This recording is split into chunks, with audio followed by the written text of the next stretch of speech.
Bonjour à tous, j'espère que vous allez excellemment bien. Et aujourd'hui, on va débriefer l'étape numéro 5 qui partait de Ghana dans l'Allier pour arriver à la côte Saint-André. C'est dans l'Isère, on traversait la Loire, on traversait le département du Rhône dans cette étape. Donc on passait par vraiment les contreforts du Massif central, hein, vraiment. Mais c'était une étape qui était quand même vallonnée, surtout longue, 227 km. C'est toujours compliqué à cette période-là de l'année. On est que début du mois de mars, hein, encore. On est le 12 mars, donc c'est vrai que c'est compliqué d'être performant à ce moment-là de la saison. Malgré tout, pour la première fois de ce Paris-Nice, il faisait beau. Pas une goutte de pluie, quasiment, pendant toute la journée. Je peux vous dire que ça a fait du bien quand même aux coureurs. Alors dans cette attaque assez longue, eh bien on a eu tout de suite, oui, il y a la lumière qui clignote, c'est normal. On a eu une attaque assez vite au kilomètre 5 avec 4 hommes. Ryan Mullen, le rouleur irlandais, Alexis Goujard, Jan Tratnik et Anthony Turgis, le coureur de la Total Direct Energy. Ils ont eu jusqu'à 7 minutes 30 d'avance, c'était au kilomètre 40. Ensuite, la Bora et d'autres équipes ont roulé. Je m'attendais pas à ce que autant d'équipes de sprinters roulent. C'est ce que j'avais dit lors de ma présentation de l'étape. Je sens que ça va m'énerver le coup de la lumière qui clignote. Et lors de la présentation de l'étape où j'avais dit c'est pas forcément sûr qu'un sprint arrive. Moi j'avais pas parié sur un sprint, je pensais plutôt à des coureurs qui peuvent attaquer de loin. Et puis bah ouais, le problème c'est qu'on n'a pas eu un gros groupe. Moi j'avais dit qu'il fallait un groupe de 8-10 coureurs pour au moins que ça suffise. Là on avait que 4 coureurs seulement. Donc ils ont eu 7 minutes 30 d'avance. Anthony Turgis a pris tous les points des classements de la montagne, bien entendu pour aider Jonathan Hiver, pour éviter qu'un autre coureur revienne trop proche de Jonathan Hiver. Et puis on a eu un groupe qui a eu une très très bonne résistance, il faut le souligner, c'est pas étonnant, on avait vraiment 4 coureurs qui sont plutôt performants dans ce type d'exercice, hein, que ça soit Turgis et Goujard. On sait que Turgis est toujours très fort, il avait même cette année, il l'a fait, c'était autour de la Provence, non je sais plus sur quelle course où il a réussi à s'imposer comme ça lors de la première étape. Non, c'était autour de la Provence, pardon. Pas autour de la Provence, autour du Haut-Var, je vais y arriver. Ou lors de la première étape, voilà, il avait plutôt très très bien géré, également en étant assez filou au niveau du chronomètre. Tratnik, bon, on connaît sa puissance, hein, le rouleur. Goujard également, toujours très bon dans les échappées et qui avait gagné une étape sur la Vuelta. Et puis Ryan Mullen, qui est également un très grand rouleur, qui n'est pas forcément le plus connu des 4. À 2 minutes encore à 30 km de l'arrivée, et ça roulait fort derrière, c'est-à-dire qu'on ne ménageait pas ses efforts. Pour vous dire, on est arrivé très tôt, on est arrivé, il était 16h15 à peine. Et puis à 20 km, ils ne sont plus que 2. Mais avec encore une bonne avance, hein, 1 minute 25, Mullen et Turgis n'arrivent plus à suivre Goujard et Tratnik. À 15 km de l'arrivée, on a le sprint intermédiaire. Donc les deux hommes passent en tête, puis derrière une grosse bagarre entre Dylan Teuns de la Bahrain McLaren et notre ami Higuita. Ça s'est joué à la photo finish, on va dire, et c'est notre ami Dylan Teuns qui a pris la dernière seconde de bonification. Mais cette accélération des Bahrain McLaren a totalement désorganisé le peloton et les équipes de sprinters, parce qu'on était en haut d'une bosse, donc ça roulait très très fort, et toutes les équipes de sprinters étaient assez désorganisées, alors que jusqu'à maintenant ça se passait plutôt bien. Et donc on a plusieurs attaques avec par exemple Bob Jungels, Julien Alaphilippe, également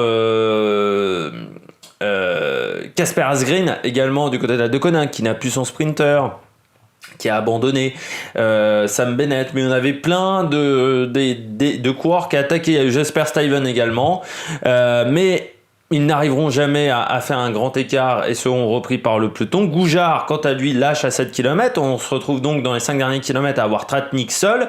Tratnik a encore une belle avance. Il arrive à bien limiter l'écart, mais à partir de 2 km de l'arrivée, on sent que les jambes sont lourdes. Il a plus de mal à emmener son braquet. Et donc, il craque sur la fin. Et donc, on a un sprint.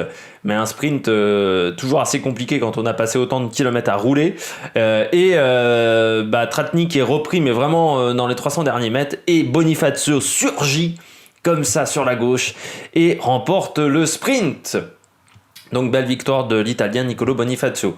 Allez, on fait tout de suite, après ce résumé, le bilan des Bleus.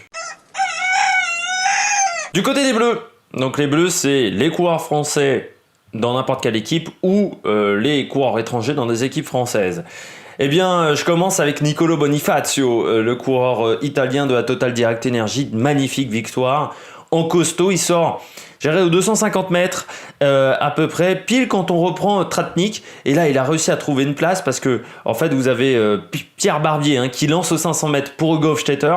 Là, Pierre Barbier va s'écarter sur la gauche. Et il passe entre Pierre Barbier et les balustrades. Donc vraiment à quelques millimètres, ça se joue à quelques millimètres, mais on connaît sa capacité, sa technicité sur un vélo, Bonifacio. Et ensuite, il fait un sprint, il colle 2 vélos à tout le monde en ayant le temps sur les 25 derniers mètres de célébrer de manière assez importante son sprint. Et donc magnifique victoire de Nicolo Bonifacio qui remporte la deuxième victoire cette saison après le Saudi Tour, où il avait également été assez impressionnant en sortant dans le dernier kilomètre sur l'étape numéro 3, je crois me rappeler, du Saudi Tour, ou l'étape 2 ou 3, ça arrivait en côte.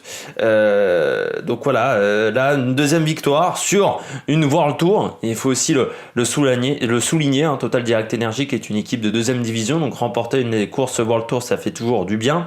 Même si c'est un Paris-Nice où il manque quand même pas mal d'équipes World Tour, il faut le souligner, mais Bonifacio, il est en très grande forme, les jambes tournent bien, et j'espère que sur le Tour de France, si Tour de France il y a, que du côté de Jean-René Bernodeau, on lui mettra un peu plus qu'un seul coureur pour l'aider sur le sprint, et qu'on lui mettra au moins la moitié de l'équipe à son service sur toutes les arrivées au sprint, parce que Bonifacio c'est un coureur qui passe en plus pas mal des bosses et qui est surtout très très habile sur le vélo. C'est pas le plus puissant, mais il est très habile sur le vélo et il l'a encore prouvé aujourd'hui.